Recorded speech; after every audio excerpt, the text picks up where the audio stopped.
가끔은 설교를 준비를 할 때요, 이 설교 내용보다 설교 제목이 고민될 때가 많아요. 설교 제목이 고민될 때가 많은데 이번 주가 좀 그랬습니다. 요즘은 이제 고민되면 하는 게 있죠. 네, GPT한테 물어봅니다. 민수기 25장 1절에서 13절까지 본문을 바탕으로 설교 제목을 좀 시적으로 만들어줄 수 있니? 했더니 기가 막힙니다. 이게 질투의 창 끝에서 피어난 평화, 불꽃 같은 사랑, 멈춰선 재앙, 무너진 언약 사이 한 사람이 일어서다. 멋있죠? 나중에 설교 제목이 멋있게 나오면 아마 제가 그걸 인용한 건데 오늘은 이렇습니다. 그래서 재밌어가지고 그러면 좀 유머스러운 제목은 없겠냐 이렇게 부탁을 했더니 GPT가 이렇게 얘기를 해요. 이 본문은 매우 무거운 본문이지만 유머스러하면서도 본문함의 진지함을 놓치지 않는 설교 제목 몇 가지 드리겠습니다. 마음에 드는 게 하나 있었어요. 사랑에 빠졌다가 신앙에 빠졌다. 모압 여인과 사랑에 빠졌다가 신앙을 잃게 됐다. 뭐 이런 의미를 담고 있어요. 이게 마음에 들어서 이 내용을 바탕으로 좀 설교 개요를 제가 좀 부탁을 드렸습니다. 그랬더니 바로 금방 개요를 써줘요. 욕심이 나더라고요. 대배 설교를 해야 되니까 설교문 작성 좀 해달라고. 여러분, 이제 그런 시대가 됐습니다. 오늘 제 설교가 GPT가 쓴 설교인지 제가 쓴 설교인지 분간이 안 되는 때가 올 거예요. 근데 저희 아들이 아빠 그렇게 하면 안 된다고, 아빠가 고민해서 설교를 써야 된다고 해서 그렇게 하기로 하고 정한 제목이 우린 또 넘어집니다입니다. 좀 우울하죠? 근데 이 민수기 25장 1절 우리 한번 읽어볼까요? 시작. 이스라엘이 시딤에 머물러 있더니 그 백성이 모압 여자들과 음행하기를 시작하니라. 우울하지 않습니까? 저는 이 부분만 읽어도 화가 납니다. 도대체 이 인간들이 왜 이러는지 모르겠어요. 근데 설교 모임을 하면서 더 걱정된 건 뭔지 아십니까? 도대체 키즈누리와 틴즈누리는 오늘 이걸 가지고 무슨 설교를 하지? 니네 음행하다 걸리면 죽는다 뭐 이런 거? 참 이스라엘 백성들 본문을 보면서 너무 화가 나고 야 이제 좀 그만할 때도 되지 않았나? 이런 생각이 들었어요. 본문 배경을 한 번 더 다시 짚어드리면요, 민수기 22장부터 가데스 바네아에서 40년간의 방향을 끝내고 이제 곧 가나안에 들어가야 되는데 직접 가지 못하고 에돔 지역을 우회해서 돌았습니다. 근데 22장에 무슨 내용이 나오냐면요, 가나안의 족속이었던 아라 족속이 이 이스라엘을 치러 내려와요. 근데 싸우죠. 이겼습니다. 그 지역을 호르마라고 불렀어요. 40년 전에 호르마는 이스라엘의 패배에 아주 가슴 아픈 상처가 있는 곳이었는데 40년이 지난 지금 이 가나안 족속과 싸워서 전멸을 시킵니다. 대승을 거두어요. 그래서 호르마라고 다시 지명을 탈환하죠. 이스라엘 백성들에게, 이 출애굽 2세대 사람들에겐 지금 이 사건이 뭔가 특별한 사건이었다라는 거예요. 그리고 에돔 땅을 우회해서 돌아온 이스라엘 동편 지역의 아모리 왕 시혼, 바산 왕 옥과의 싸움에서 승리했습니다. 그리고 모압 땅에 진을 친 거예요. 22장부터 24장에 모압 왕 발락과 발람이 이스라엘을 저주하려고 했죠. 그런데 실패했습니다. 하나님께서 이방인 주술사를 통해 이 백성 니네가 함부로 할 수 없다. 이 백성은 내가 사랑하는 백성, 내가 택한 백성이고 이 백성이 큰 나라가 될 것이다 라고 오히려 축복의 말을 전해줍니다. 이게 하나님의 주권적인 역사, 그 능력을 보여주는 사건이었다고요. 22장부터 24장까지요. 그리고 민수기 24장 마지막 구절은요, 다음과 같습니다. 같이 읽어볼까요?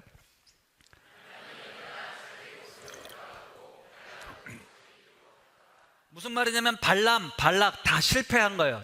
졌습니다. 그래서 패잔병처럼 다시 자기 길로 갔어요. 그런데 이어지는 장면이 바로 25장이라고요. 참 의아스럽거든요. 하나님이 축복하시는 그 내용이 나오고 발람과 발락이 돌아갔으면 이스라엘이 승승장구하는 모습이 기록되는 게 당연한데 이 처참한 실패를 기록하고 있다고요. 하나님은 축복하시는데 이스라엘 백성들의 여전한 현실은 참 부끄럽고 수치스러운 모습이었습니다. 이스라엘 백성이 시딤에 진을 쳤다고 나오죠. 한 상당 기간 머물렀을 것 같아요. 그냥 성경으로 생각해 보면. 근데 시딤은 도시였습니다. 당시 고대 도시는요, 우상 숭배의 집결지였기 때문에 거기는 매우 성적으로, 윤리적으로, 도덕적으로 타락한 곳이었습니다. 그게 당연한 문화였으니까요. 광야에서 40년을 지난 백성들입니다. 그들이 얼마나 굶주렸을까요?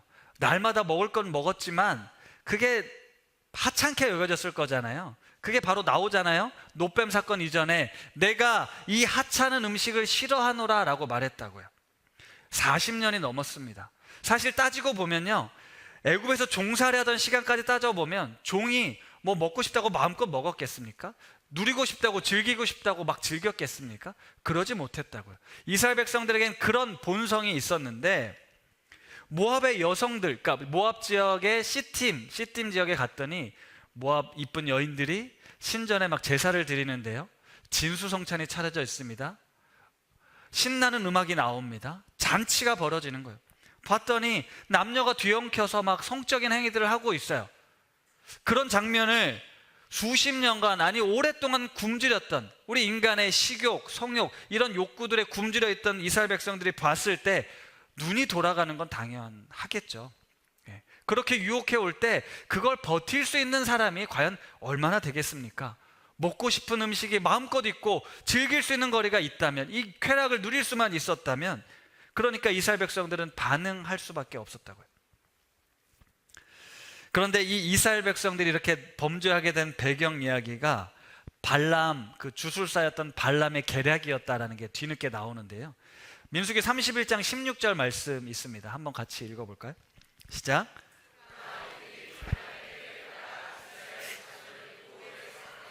여호와 앞에 범죄하게 하여 여호와의 회중 가운데서 연병이 일어나게 하였느니라. 나중에 회상해 보니까 이 발람이요, 물론 저주하려고 했는데 저주하지 못해서 억울해가지고 발락에게 이렇게 하면 이스라엘이 넘어질 수 있습니다 라고 꾀를 준 거예요. 그리고 실제 이스라엘은 그 꾀에 넘어가서 하나님 앞에 범죄하고 음행을 저질러서 연병에 처하게 됩니다. 그런데 오늘 민수기 25장 1절 모압 여인과 음행을 했다라는 건 성적으로 문란하게 행동했다라는 의미만 담고 있는 게 아닙니다. 당시 바알 숭배할 때는 이 성적인 행위들이 같이 동반되어 있었어요. 성전 창기들이 있었습니다. 여성들이 있었어요.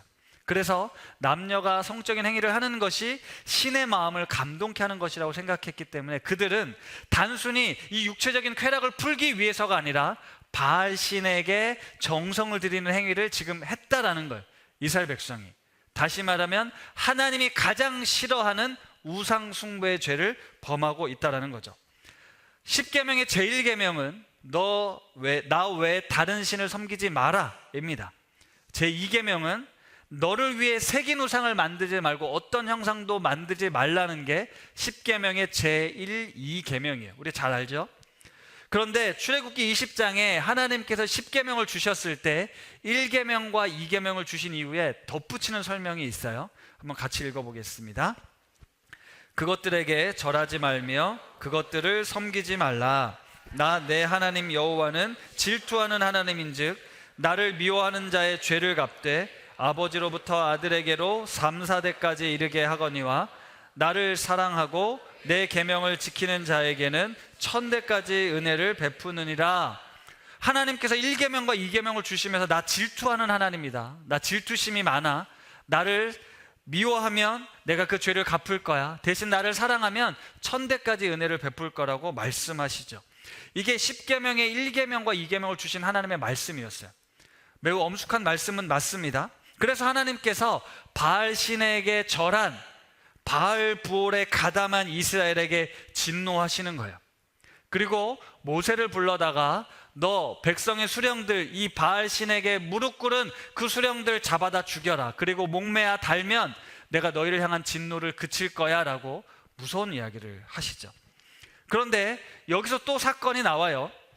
본문 뒤에는 실명이 언급되는데 오늘 본문에 보면 시므온 가문의 지도자였던 시므리라는 남자가 미디안의 여인 고스비, 이 여인도 미디안의 이 유력한 지도자였던 수르의 딸이라고 나중에 실명이 언급되는데, 이 두 남녀가요 만나서 이스라엘 진영으로 들어와서 막사를 향해 갑니다.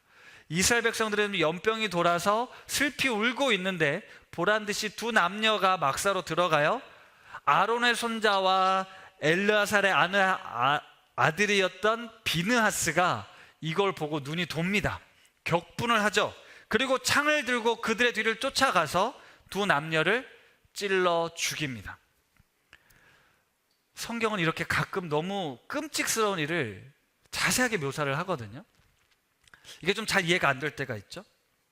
그런데 이 끔찍한 살인이 저질러진 이후에 하나님께서는 이 비느하스를 칭찬합니다.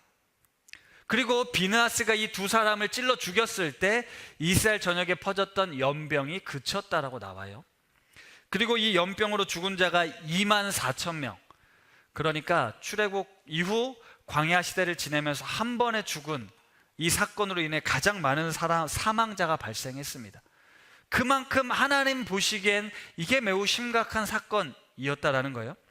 그런데 사실 하나님께서는 수령들을 잡아다 목을 매달아라 라고 말씀하셨는데, 갑자기 비느하스가 분을 참지 못하고 그들을 찔러 죽임으로 하나님의 진노를 멈추게 했는데요, 이 비느하스의 행동을 하나님이 칭찬하세요. 비느하스가 내 질투심으로 질투해서 이 백성을 싹 소멸시킬 걸 막았다. 그래서 내가 비느하스에게 평화의 언약을 주겠다.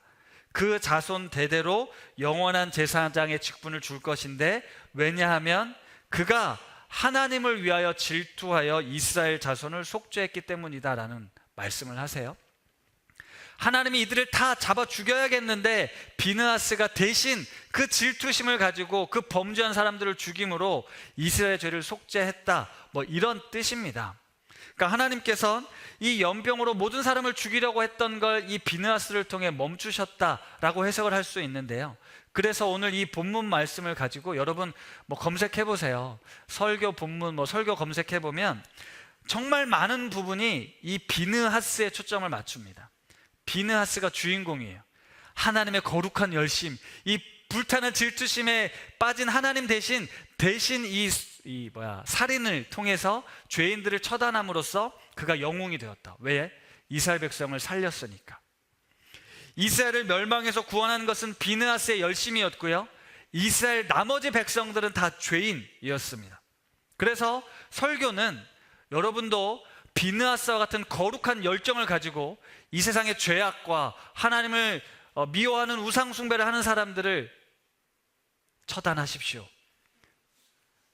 그렇게 거룩한 하나님의 백성이 되어야 합니다 라는 설교를 하게 됩니다. 물론 틀린 해석이 아니에요. 맞습니다. 우리가 이 우상 숭배라는 것, 아니면 유혹이 찾아왔을 때 넘어가지 말라는 말씀 맞습니다. 하나님 아닌 바알을 섬기는 거 잘못된 거 맞습니다. 우상 숭배하지 말라는 이 10계명을 지키는 것도 맞습니다. 다 맞습니다. 그런데 저는 오늘 이 본문 말씀을 통해 여러분들도 이처럼 비느하스와 같은 열정을 가지고 하나님의 질투하심을 가지고 거룩한 분노를 가지고 지금 거짓과 음행과 우상 숭배를 하는 사람들을 처단하십시오라고 말씀드리기엔 뭔가 많이 조심스럽습니다. 왜냐하면 우리는 대부분 비느하스와 같은 인물이 아니라 지금 여기 모압 여인들과 음행하며 바알 부올 제단에 참여하고 있는 이스라엘 백성들의 모습과 같기 때문입니다. 저에겐 그런 마음이 들었어요. 만약 제가 비느하스와 같은 인물이 돼서 여러분들의 잘못된 행위, 주일날 예배 안 드리고 딴 데 갔을 때 제가 창을 들고 가서 찔러 죽임으로써 이 공동체의 거룩함을 회복한다라는 거, 그런 말씀이잖아요. 10계명의 제1계명 우상 숭배하는 사람들, 하나님이 싫어하는 거 맞습니다. 그리고 비느하스가 그를 처단한 것도 맞죠. 그걸 오늘 우리가 서로가 서로에게 너 때문에 우리 공동체가 벌받을 수 있으니 내가 너를 주의 이름으로 처단하겠어, 이게 좀 조심스럽다라는 거죠. 물론 공동체의 잘못, 죄악을 우리가 간과하거나 허용해서 된다는 뜻은 절대 아닙니다. 그런데 정말 이처럼 과격한, 우리가 그런 비느하스와 같은 열심을 가진 사람들이 되어야 하느냐, 이 부분에 대해서 말씀을 드리는 거예요. 그렇다면 하나님께서는 왜 민수기 25장의 말씀을, 이 사건을 오늘 우리에게 주셨을까? 저는 조금 더 멀리 떨어져서 큰 그림으로 여기에서 주는 메시지를 좀 찾고 싶어요. 수요일 하나시에 박신혜 목사님께서 우사라는 인물에 대해서 설명을 했습니다. 우사라는 사람은요, 수십 년간 법궤를 자신의 집에서 모시다가 다윗 왕이 이제 좀 모셔야겠다, 우리 그로 모셔야겠다라고 해서 수레에, 소가 끄는 수레에 담아서 법궤를 운반했던 사람입니다. 근데 소가 뛰자 법궤가 흔들려서 법궤를 손으로 잡죠. 그 자리에서 즉사합니다. 너무너무 무서운 얘기예요. 그런데 우사가 그 법궤 운반법을 제대로 숙지하지 않고 하나님이 하라는 대로 하지 않아서 죽은 걸까요? 우리는 그렇게 생각할 수 있죠. 하나님이 시키는 대로, 하나님이 말씀하신 대로 지키지 않으면 벌받아 죽을지 몰라, 그러니 하나님 말씀 그대로 지켜야 돼, 이렇게 풀 수 있지만, 그날 박신혜 목사님께서는 우사에 있는 중심, 하나님을 경홀히 여기고 스스로 교만해졌던 우사의 중심을 하나님이 보시고 이스라엘 백성에게 본보기로 하셨다라고 말씀하셨어요. 그렇죠. 하나님의 법궤가 자기 집에 수십 년간 있었습니다. 지금 법궤를 운반하는데 운반하는 운반자로 우사가 쓰임을 받으니 수많은 사람들이 환호하고 쳐다보니 얼마나 뿌듯했겠어요. 법궤가 그렇게 대단치 않게 여겨졌을 수 있습니다. 그런 행동에 하나님이 벌하신 거예요. 그의 교만함을 말이죠. 사실 오늘 이 사건도 하나님 그렇게 생각해 보려고 합니다. 여러분, 10계명의 1계명, 2계명 안 지켰다고? 너를 죽여야겠다. 저는 그런 하나님이 잘 안 그려집니다.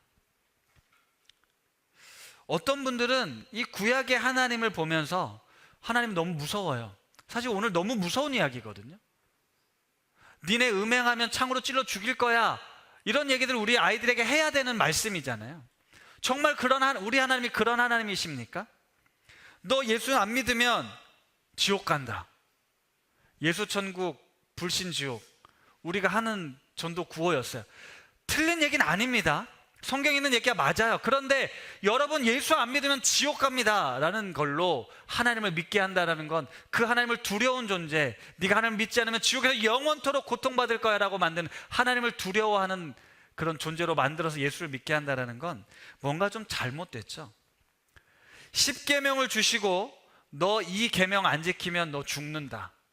우리 하나님이 두 눈을 부릅뜨게 뜨고 너희들 10계명 지키나 안 지키나 그것만 보고 너 안 지켰으니 아웃, 지옥 가 라고 하시는 분은 아니시잖아요.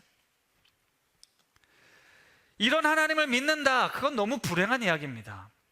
따라서 오늘 질투하시는 하나님, 그 하나님을 심판으로 접근하는 게 아니고요, 우리는 사랑으로 접근해야 된다는 거예요. 하나님이 우리를 얼마나 사랑하시면 내가 한눈 파는 걸 못 견뎌 하시는 거예요. 하나님이 우리를 구원하시기 위해서 우리가 딴 길로 가는 게 너무너무 안타까우신 거예요.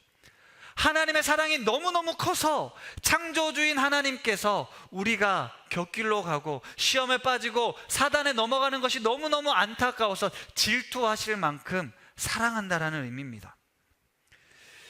율법의 역할은요, 우리가 죄인이다라는 걸 보여주는 거잖아요. 율법의 역할은 우리가 서로 율법으로 정죄하라고 주신 게 아닙니다. 그래, 우리가 그렇게 연약한 존재라는 걸 깨닫게 하는 거예요. 예수님이 오셔서 율법을 완성하셨다는 건 그래, 죽을 수밖에 없는 연약한 우리들을 하나님의 은혜가 아니고선 우리가 다시 살 수 없어, 구원받을 수 없어 라는 걸 가르쳐 주는 겁니다. 하나님이 너무너무 이 인간의 그 연약함을 보시고 답답해서 내가 차라리 로봇으로 만들 걸 그랬다, 내가 명령어를 입력하면 그대로 지키는 로봇으로 만들었으면 좋겠다, 이렇게 하지 않으십니다. 하나님은 우리가 자유의지를 갖고 자발적으로 하나님을 선택하고 그분을 따르기를 원하세요. 하나님 입장에서는 큰 모험인데요, 우리가 또 넘어지고 또 실패할 줄 알았지만 그래도 끝까지 자유의지를 가지고 너희가 나를 선택하기를 원하신다고요. 인간이 실패하고요, 선악과를 따먹어도 변하지 않는 게 있는데 그게 뭔지 아십니까? 우리를 향한 하나님의 구원 계획은 변하지 않으세요. 우리를 향한 당신의 사랑은 결코 끊어지지 않습니다. 우리가 실패하고 우리가 그분을 배반하고 그분의 마음을 속상하게 해서 하나님이 안타깝고 또 우리가 잘못한 것에 대해서 대가를 지불하게 하시지만 그렇다고 영원히 아웃 하지는 않으신다고요. 사실 오늘 사건을 보면서 또 넘어지는 우리의 모습을 보죠. 22장부터 24장, 하나님은 우리를 복주기를 원하시는데, 우리가 잘 되기를 원하시는데, 우리를 향한 큰 기대를 갖고 계시는데, 우리를 통해 세상 가운데 선한 영향을 미치길 원하시는데, 이스라엘은 하나님의 그 마음, 하나님의 그 축복을 인지하지 못하고요, 지금 내 눈앞에 있는 욕망, 그 욕망에 눈이 멀어서 맛있는 음식에, 즐거운 음악에, 성적인 쾌락에 빠져서 바알 신전에서 좀 축제를 즐기고 있는 거예요. 나를 구원하시고 나를 이제껏 인도해 오신 하나님, 하나님이 싫어하고 하나님이 안타까워할 것을 알면서도 지금 내 눈앞에 있는 그 즐거움과 쾌락에, 그 유혹에 넘어가 버렸다라는 거죠. 이 두 장면을 지켜보십시오. 너무너무 이 기가 막힌 장면이거든요. 지금 이스라엘 백성을 향해서 하나님은 마음껏 축복하려고 하는데 이스라엘 백성들은 자기 마음대로, 자기 즐기고 싶은 대로 즐기고 있는 거죠. 물론 비느하스라는 한 인물이 이 장면에서 하나님의 마음을 시원케 하고 하나님 이스라엘을 향한 심판을 멈추게 한 것은 맞지만, 사실 비느하스가 그렇게 행동하지 않았어도요, 하나님은 수령들을 이제 처단하면서 진노를 멈추시겠다라고도 말씀하셨어요. 따라서 우리도 비느하스와 같은 존재가 됩시다라고 끊임없이 교회 안에서 훌륭한 사람, 신실한 사람, 멋진 사람, 거룩한 그리스도인이 됩시다 라고 가르치는 교훈도 중요하지만, 지금 이 연약한 우리의 현실 속에서 우리를 구원하신 하나님의 은혜와 사랑을 우리가 더 강조해야 된다는 거예요. 사실 이 민수기 25장을 집어넣은 이유는 너희가 이런 존재라는 걸 드러내시고, 그럼에도 불구하고 나는 너희를 가나안으로 끝까지 인도할 거야 라는 걸 말씀하신다는 거예요. 우리를 향한 하나님의 구원 계획이 변하지 않는다. 누가 봐도 이 말도 안 되는 이 비참한 일을 보면서도 하나님은 니들의 이런 현실 속에서도 나는 너희를 향한 구원의 은혜를 결코 포기하지 않는다. 절망적이고 속상하고 화가 난다 할지라도 그런 우리를 이끌고 구원의 자리로 인도하시는 하나님, 우리가 그 하나님을 보아야 한다는 것이죠. 사랑하는 성도 여러분, 왜 우리는 이렇게 실패하고 넘어지는 걸까요? 왜 사단의 그 유혹에 자꾸만 넘어지는 것일까? 그것은 바로 교만함 때문입니다. 교만함은요, 하나님 없어도 돼, 하나님 없어도 나 잘 살 수 있어, 이제 하나님 없어도 내 마음대로 얼마든지 살 수 있어, 이게 교만함이거든요. 사도 바울이 고린도 교회에 편지를 쓰면서 이 오늘 민수기 사건을 언급합니다. 고린도전서 10장 7절과 8절 말씀 같이 한번 읽어보겠습니다. 시작.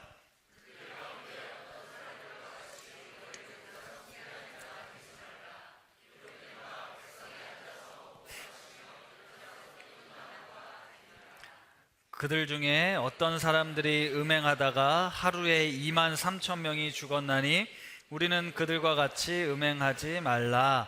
바울이요, 이 사건을 언급하면서 우상 숭배와 음행을 연결합니다. 고린도 교회가 당시 우상을 섬겼던 그런 모습들을 지금 질책하면서 이 사건을 언급하고 있는데요.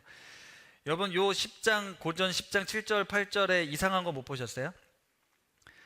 바울은 몇 명이 죽었다고 합니까? 아까 민수기는 몇 명이었죠? 아시네요. 그럼 이상하다고 생각하셔야 될 텐데요. 네, 성경은 그렇게 좀 이상할 때가 있습니다. 이렇게 넘어가고요. 저도 왜 2만 4천을 2만 3천 했는지 모르니까. 바울이 이 과거에 이스라엘에 있었던 이야기를 설명하면서 우상 숭배하는 일을 조심하라고 말하거든요. 그러면서 뭐라고 얘기를 하냐면 11절에 이어서 그들에게 일어난 이런 일은 본보기가 되고 또한 말세에 만난 우리를 깨우치기 위하여 기록되었다라고 이야기를 합니다. 그 사건만 보고 하나님 너무 무서운 거 아니야, 두려움을 갖는 것이 아니라 하나님께서 이스라엘 백성들이 우상을 숭배하는 것, 하나님 외에 다른 신을 섬기는 것이 이토록 하나님의 마음을 아프게 하고 수많은 사람이 죽을 만큼 대가를 지불해야 되는 그런 일이구나, 본보기로 삼으라는 거예요. 그리고 깨우치라는 거예요. 내가 지금 그들과 다른 모양으로 우상을 섬기고 있고 하나님 아닌 내가 주인 되어서 내 마음대로 살려고 하는 게 얼마나 위험한 행동인지, 얼마나 하나님 보시기에 안타까운 행동인지 본보기로 삼으라고 말씀하고 있는 거예요. 구약의 사건들이 오늘 우리에게 주는 메시지가 있다는 거예요. 오늘 그 메시지를 받고 뭐라고 또 바울이 12절에 이야기를 하냐면요, 같이 읽어볼까요? 그런즉 선줄로 생각한 자는 넘어질까 조심하라. 우상 숭배했던 과거 이야기를 끄집어내서 지금 선줄로 생각한 자는 넘어질까를 조심하라고 말합니다. 이 본문 말씀, 이 고린도전서 말씀을 가지고 민수기 말씀을 연관해서 생각을 해봤어요. 아까 말씀드렸던 출애굽 2세대, 우리는 부모 세대와 다른 거죠. 아까 말씀드렸던 가나안 사람들, 우리 부모님들은 그들에게 전멸당했는데 우리는 이겼습니다. 요단 동편에 아랏 왕, 시므리, 바산, 이들과 싸워서 다 승리하고 있어요. 이 백성들은 지금 이게 업돼 있는 겁니다. 우리가 가능한데? 우리가 싸워서 이길 수 있을 것 같은데가 된 거예요. 하나님께서 이들 가운데 승리를 주셨는데요, 하나님께서 이들과 함께 하셔서 그들이 승리한 건데, 이스라엘 백성은 우리가 좀 괜찮은데, 우리가 능력이 있는 줄 알고 하나님 없어도 되겠는데 라고 교만한 마음이 들어온 거죠. 그래서 바울은 고린도전서 10장 13절 14절 이어서 이런 말씀을 주셨는데요, 이것도 한번 같이 읽어보겠습니다. 사람이 감당할 시험 밖에는 너희가 당한 것이 없나니 오직 하나님은 미쁘사 너희가 감당하지 못할 시험 당함을 허락하지 아니하시고 시험 당할 즈음에 또한 피할 길을 내사 너희로 능히 감당하게 하시느니라. 그런즉 내 사랑하는 자들아 우상 숭배하는 일을 피해라. 이스라엘 백성들의 실패 역사를 나열한 다음에 이렇게 이야기를 하는 거예요. 바울은 하나님께서는 감당하지 못할 시험 당함을 허락하지 않는다. 그리고 시험 당할 즈음에 피할 길을 주셔서 능히 피하게 해주신다, 감당하게 해주신다, 이렇게 언급하고 있거든요. 근데 여러분, 말이 안 되잖아요. 지금 민수기 말씀에 이스라엘 백성들이 시험에 통과했습니까? 이겼나요? 넘어졌잖아요. 실패했잖아요. 참, 이걸 어떻게 적용해야 될까? 바울은 왜 이런 이야기를 할까? 좀 고민을 해봤습니다. 발람의 꾀에 넘어가서 시험을 통과하지 못한 백성들, 그럼 하나님께서 그들이 넘어가는 시험을 주지 않으시던지 시험 당할 길에 피할 길을 주신다고 말씀하셨는데 이스라엘 백성들이 왜 넘어지게 했습니까? 그런데요, 그 책임을 하나님께 물을 수 없더라고요. 아까도 말씀드린 것처럼 이스라엘 백성들은 그 정도 시험에 넘어갈 만한 존재들이 아니었지만 하나님께는 그런 것들을 감당할 만한 존재로 부르셨지만 인간의 유혹이, 이게 우리의 책임이라는 거예요. 하나님은 미쁘신 분이셔서 우리로 하여금 시험에 빠뜨려서 넘어뜨리고 우리를 벌 주시는 분이 아니십니다. 하나님은 우리가 시험에 빠지지 않기를 원하시고 우리가 시험을 넉넉히 이길 수 있도록 도와주시는 분이세요. 그런데 우리가 그 하나님을 붙잡고 의지하지 않았기 때문에 하나님 없이 내가 얼마든지 이 유혹을 이길 수 있어, 이 어려움을 이길 수 있어 라고 생각했기 때문에 우리는 넘어진다라는 거예요. 우리 속에 있는 죄가, 우리 안에 있는 욕망이, 우리 안에 있는 교만함이 결국 문제를 일으킨다라는 거예요. 우상 숭배하는 일을 피해라라고 바울이 말씀하신 건요, 우리가 이처럼 하나님의 은혜로 살고 있는데, 하나님의 도움으로 살고 있는데 하나님 없이 무언가 할 수 있다라고 착각하는 순간, 나를 위해 내가 무엇이든 할 수 있다라고 생각하는 그 순간 우리는 넘어지게 된다라는 거예요. 그리고 이런 비참한 결과를 맞이하게 된다라는 거예요. 우리가 넘어지게 된 것은 하나님이 약해서, 하나님의 능력이 부족해서가 아니라 우리 스스로가 그것을 선택했기 때문에, 우리가 그것을 선택했기 때문에 우리의 자유의지가 하나님이 아닌 그 유혹을 선택했기 때문이라는 겁니다. 하나님은 미쁘신 분이셔서 우리가 시험 당할 것들을 넉넉히 이길 수 있도록 하시고 피할 길을 여시는 분이신데 우리가 그 하나님께 도움을 구하지 않고 하나님을 바라보지 않았기 때문에 이런 일이 생겼다라는 거예요. 그리고 오늘 제가 드리고 싶은 말씀은 그런 우리의 연약함에도 불구하고, 그런 연약함으로 인해 우리가 또 넘어졌음에도 불구하고 하나님께서는 너 이 시험에 통과하지 못했으니 불합격 처리하는 게 아니라 그 안타까운 마음, 또 넘어졌니? 또 실패했니? 또 내 마음을 아프게 하니? 그래도 나는 결코 너를 포기하지 않는다.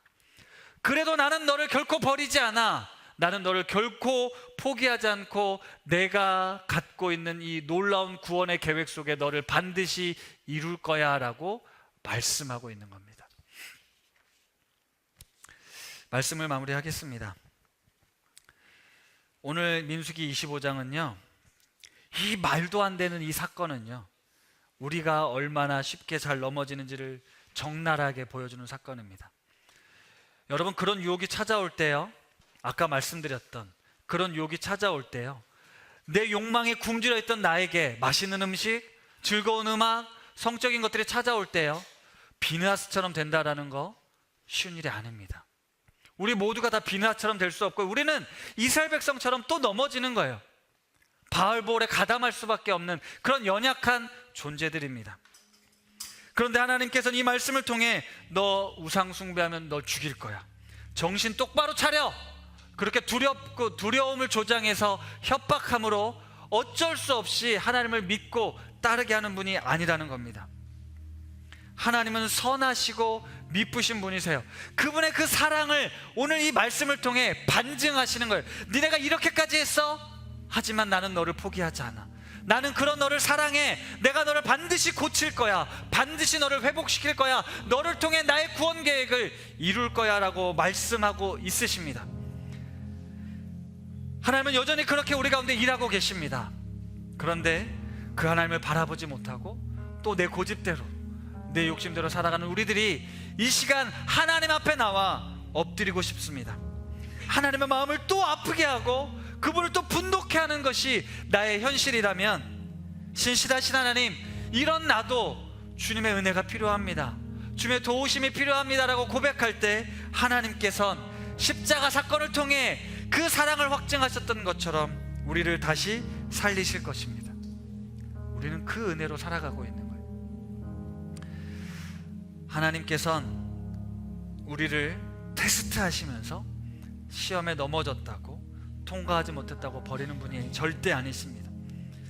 안타까워하시면서 내가 너를 얼마나 사랑하는데, 내가 너를 얼마나 존귀하게 여기는데, 내가 너를 통해 하고 싶은 일이 있는데 네가 왜 나를 알아주지 못하고 네 마음대로, 네 고집대로, 네 성격대로 스스로 올무에 빠지고 죄악에 빠지고 그렇게 절망하며 아파하느냐? 나에게로 와라, 나에게로 돌아와라, 나와 함께하자, 내가 너와 함께하겠다, 두려워 말아라, 놀라지 말아라, 내가 너와 함께하겠다 말씀하시는 그 하나님, 그 음성에 귀 기울이시고 주님께로 돌아오십시오.